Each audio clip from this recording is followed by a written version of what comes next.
Aloha and welcome to KTA Quick and Ono Recipes. I'm Chef Michi and today I'm going to show you how to make a savory mushroom spinach pie. To prep the dried mushrooms, soak in 1 cup warm water for 10 minutes, then drain, reserving the mushroom liquid. Bake the frozen pie crust in the oven according to package directions.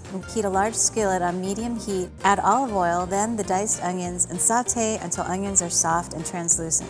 Add in the sliced mushrooms, thyme, and garlic granules. Continue to cook until the mushrooms are soft, then add the spinach. Once the spinach has wilted, approximately 2 minutes, stir in the mushroom soup, Dijon mustard, chopped porcini, and reserved liquid.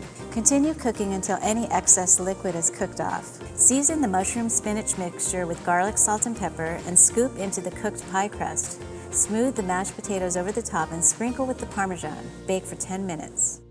For this and more recipes, visit ktasuperstores.com/recipes.